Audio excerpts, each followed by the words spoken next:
Hello and welcome to Africa Today. I am Esther Mokwariola. From the girl down the street forced into prostitution to the man on the plantation held against his will, modern-day slavery is a painful reality where no matter where you live, chances are that it is happening nearby and right now. In recent years, human trafficking has grown to become a multi-billion-dollar criminal industry that ensures the loss of freedom to more than 20 million people around the world. And so we ask, what are your thoughts on global efforts aimed at tackling human trafficking in Africa? You can join the conversation and share your thoughts with us on Twitter at TVC News NG. We take a report and Africa Today will continue. Welcome. The last decade saw a new wave in illegal migration of youths from parts of Africa heading to Europe. The Nigerian Immigration Service said that about 10,000 Nigerian youths have died in the Mediterranean Sea and the Sahara Desert. The federal government, in partnership with the International Organization for Migration, has brought back over 7,000 youths from Libya, and of that number, Edo State alone accounts for almost 80% of the youths. We wanted to know what factors were responsible for this. So we took a trip to Edo State. Although lots of persons have varying opinions on factors responsible for illegal migration from the state, but the core reasons are not far-fetched. The only reason I find for this is what has become, in a way, predominant in our youths. You will find that a lot of them want to earn money without working for it. They are getting lazy. How can anybody say he has nothing to do in the type of life we live here, the type of economy we have? There is so much to do. Two major reasons. The first is poverty. The other one is ignorance. People are poor, and few people went abroad and made it somehow and brought few things home. They felt that abroad you could pick dollars and euros on the street.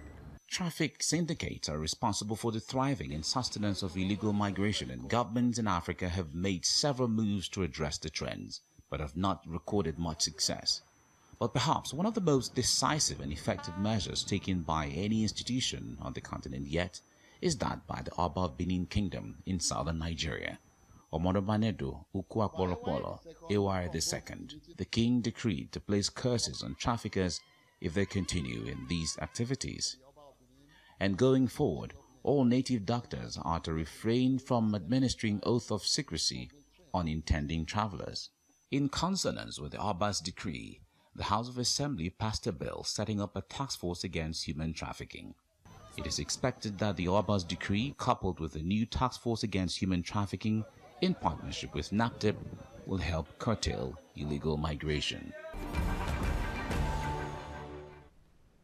Welcome back. Well, to effectively tell the story of human trafficking and migration crisis in Africa means weaving together the threads of instability left behind by a toppled dictator, Muammar Gaddafi.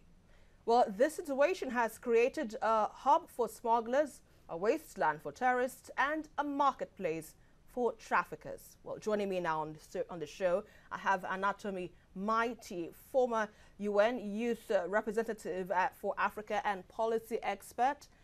And on phone, I'll be joined by my colleague, Michael Kwache, from the International Conference on Prevention of Human Trafficking, and he joins me from Italy. Now, let me begin with you, Mike. Great to have you on the show. Now, tell us the basis of this international conference and how does this help address the issues of illegal migration? All right. Thank you very much, Esther, for having me on the show. Now, the point is, this international conference is precisely to look at new strategies to try to prevent trafficking in human beings. There has been a lot of investment, a lot of tactics and strategies by governments of European governments and African governments, but it hasn't really worked much.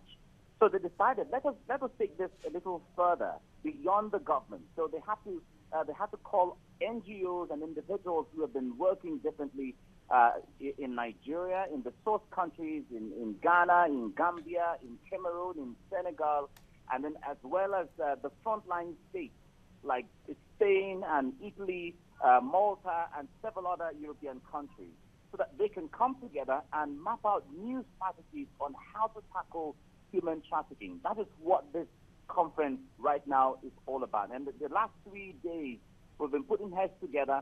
I was here as a journalist trying to give them perspectives as to, from the Nigerian perspective, from the source country, what strategies, how enlightenment can be used, and what kind of materials can be used to enlighten people to help in the prevention of trafficking in human beings. That is what this conference is really about.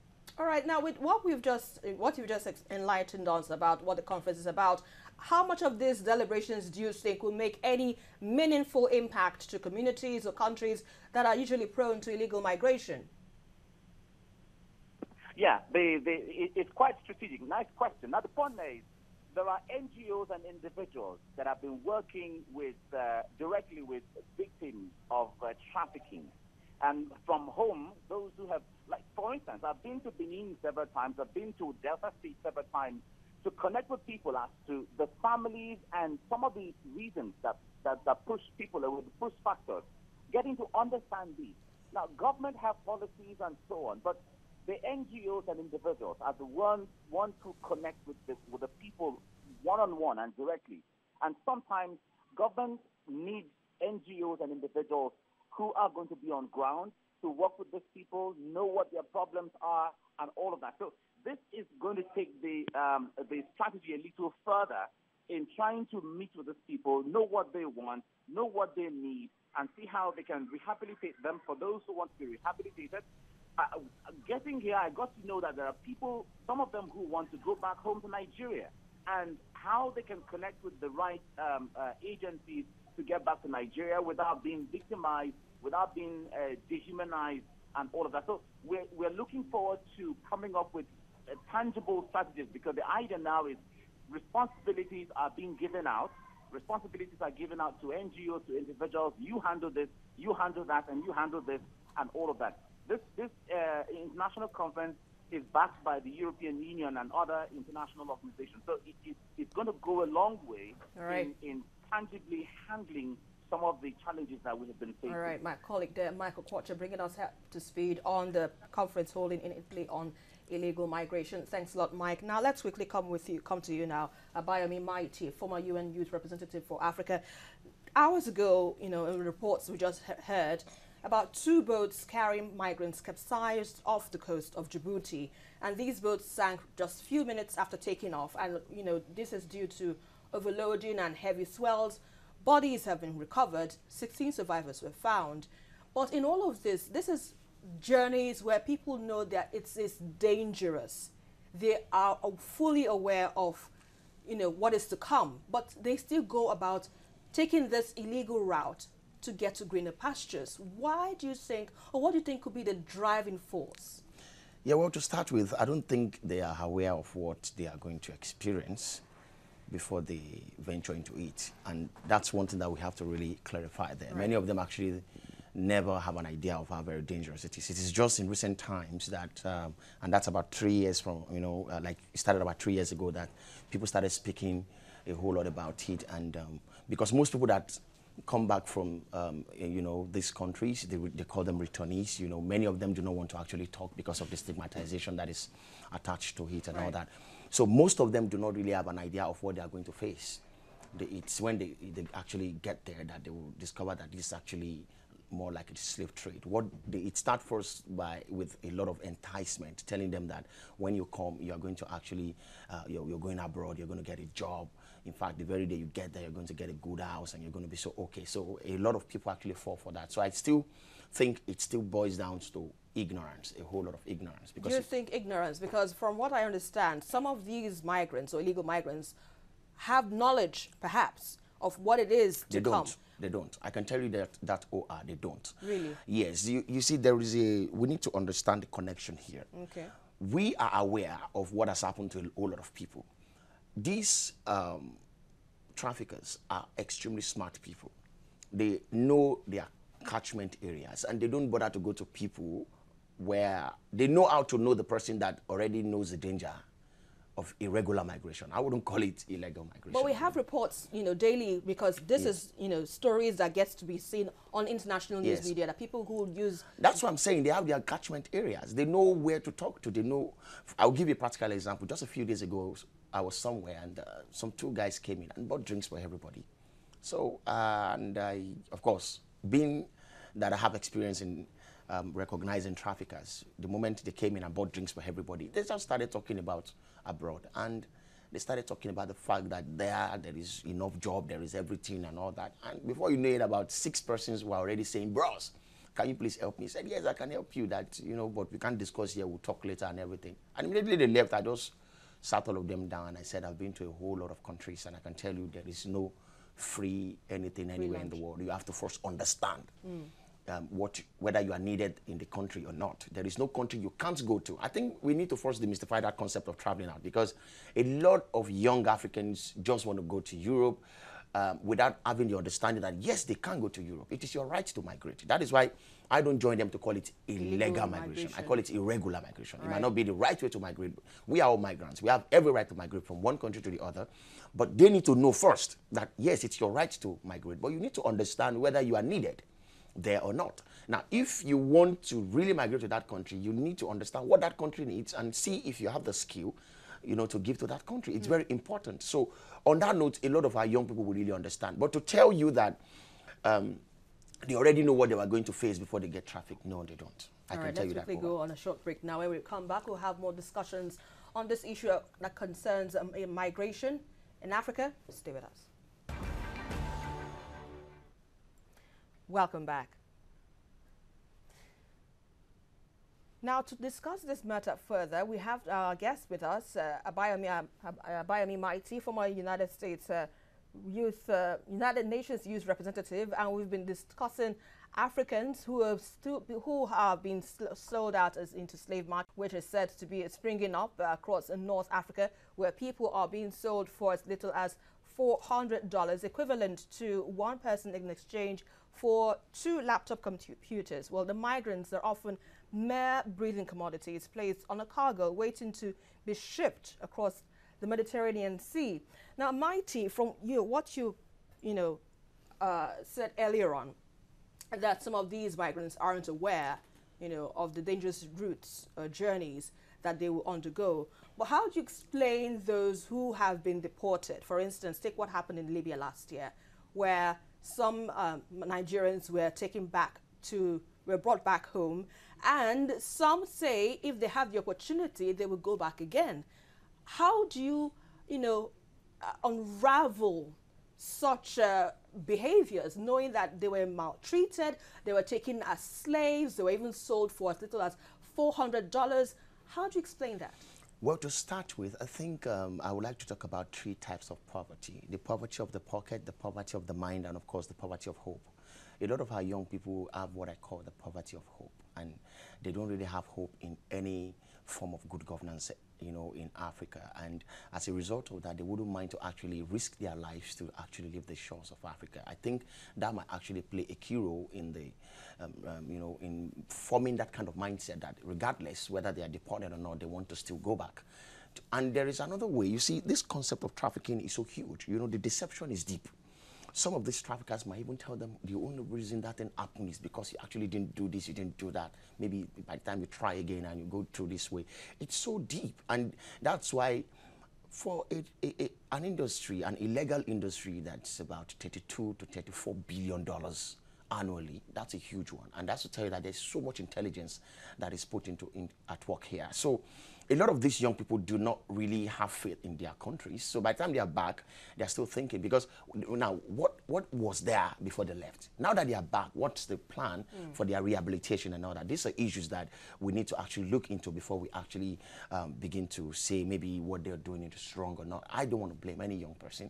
I don't have anything against any young person that wants to travel or wants to go out of the country, but that's not the right way to go, and we need to do a whole lot to ensure that we sensitize, but not just that, empower. And not just empower, but create an enabling environment that allows an average young person to dream and strive and thrive and get to whatever he wants to achieve. Yeah. Now, aside from the opportunities that you're asking that should be given to the youth, Yes. there have been various initiatives, to tackle migration crisis.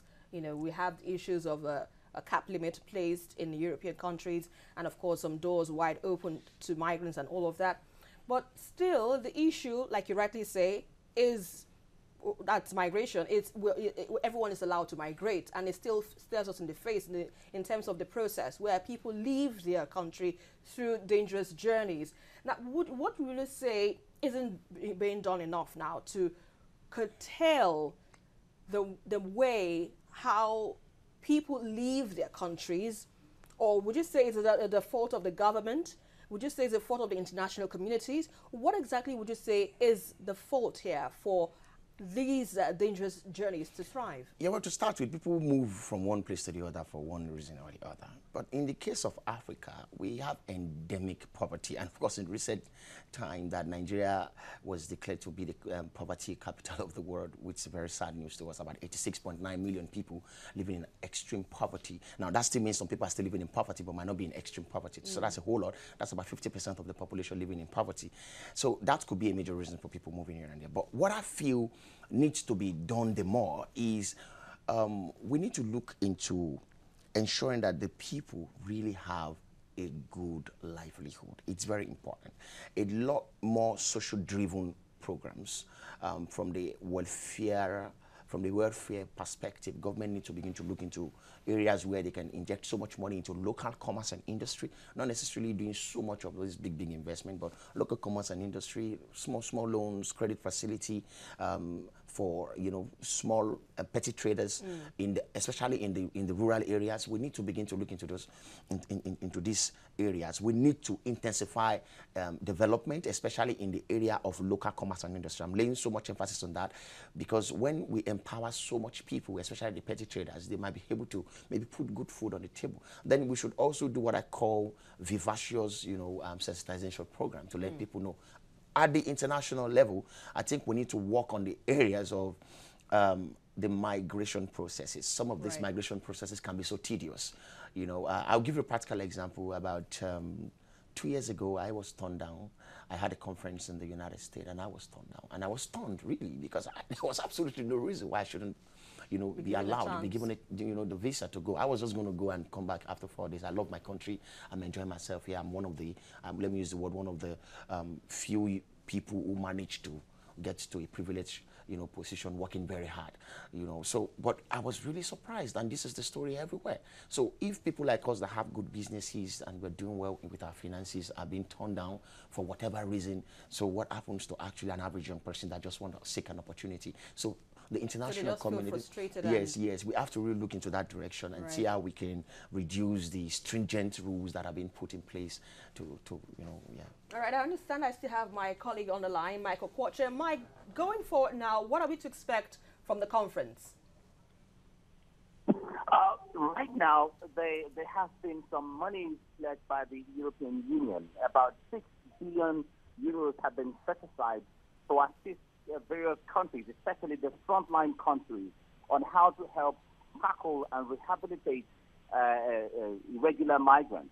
And they intend to also add up to that money to make it about 10 billion euros between now and 2021, so that those who have already migrated and are here, not necessarily turning them back to Africa, but seeing how they can channel their energies into useful ventures for the countries that are in, and also see how they can approach them. There are some of them with young children who have never been to Nigeria. They are Nigerians, their parents are Nigerians, and they were born here at the course of being here.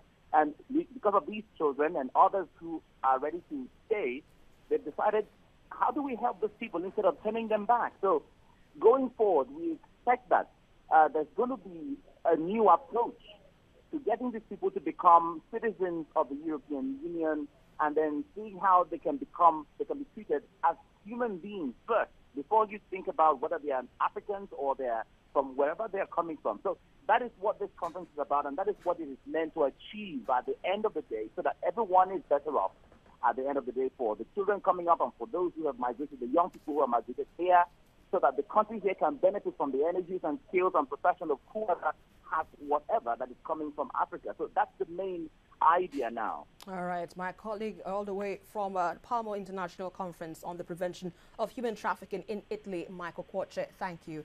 Now, we'd also like to wrap up the show with you now. Bayomi, final thoughts now.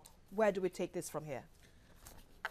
We have to ensure that we put our countries in order. It's very important. You know, good governance is key to ensuring that irregular migration is seriously mitigated. A lot of Nigerian youth and African youth need to be given that confidence, that hope back, that yes, there is hope in their countries. It's very important for our government to look into that direction. And for the civil society organizations, they need to as well intensify from the level of, at the level of sensitization, while the government work at the level of ensuring that good policies are put in place to bring about development, especially in the area of local commerce and industry. All right, and on that final note, I'd like to thank you very much. Bayomi Mighty, former UN Youth Representative for Africa and Policy Expert. We appreciate your analysis. Thank you very much. With more than 2 million people around the world said to be victims of modern slavery, human trafficking remains a global issue that directly threatens too many of the most vulnerable in the society. In tackling trafficking, there are no one-size-fits-all solutions, but simple steps that includes identifying the root causes, intensifying awareness, connecting resources, and strengthening institutions. But that is our package for tonight. But don't forget to join the conversation as usual on Twitter at TVC News NG, and follow me for updates if you like around Africa at Esther TVC News. Until the next one again, I am Esther Omokmariola, and always remember, Africa can only get better.